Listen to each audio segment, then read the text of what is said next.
শিৱসাগৰৰ উদীয়মান যুৱক নয়নজ্যোতি শইকীয়াৰ মহানুভৱতা। বানপানী আৰু কৰোনাত ক্ষতিগ্ৰস্ত প্ৰায় 700 পৰিয়ালক অন্ন, বস্ত্ৰ, মাস্ক, ছেনিটাইজাৰ প্ৰদান। শিৱসাগৰ চহৰৰ পশ্চিম যমুনাৰ এগৰাকী উদ্যমী যুৱকে কৰোনা মহামাৰী আৰু বানপানী ক্ষতিগ্ৰস্ত 700 পৰিয়ালক নিজৰ গাঁঠিৰ ধন ব্যয় কৰি খাদ্য সামগ্ৰীৰ লগতে বস্ত্ৰ, মাস্ক, ছেনিটাইজাৰ বিতৰণ কৰি মহানুভৱতাৰ পৰিচয় দাঙি ধৰিছে। যুৱকজনে লকডাউনৰ আৰম্ভণিৰে পৰাই বৰ্তমানলৈকে শিৱসাগৰৰ হাঁহচৰা, কৰৈবস্তি, দিচাংমুখ, কোঁৱৰপুৰ, মেটেকা, জয়াপাৰা, বেতবাৰী, চাংমাই গাঁৱকে আদি কৰি বহুকেইটা অঞ্চলৰ মাজত বিভিন্ন খাদ্য সামগ্ৰী বিতৰণ কৰি আহিছে।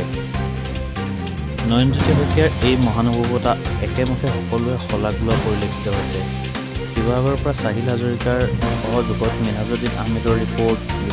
মই প্ৰায় স্থানীয় সকলো জেগাতে মই মানে সাহায্য দি আহিছোঁ। আৰু প্ৰথম আৰম্ভণিটো কৰোণাৰ পৰাই হৈছিলে আৰু কৰোণা এতিয়া বানাক্ৰান্ত দুই শ্ৰেণীকে দিয়া হৈছে মানে।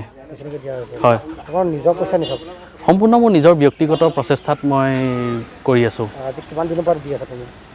যেতিয়া কৰোণাৰ প্ৰভাৱ অসমত পৰিলে তেতিয়াৰ পৰাই মই এই কাৰ্যসূচী হাতত লৈছোঁ।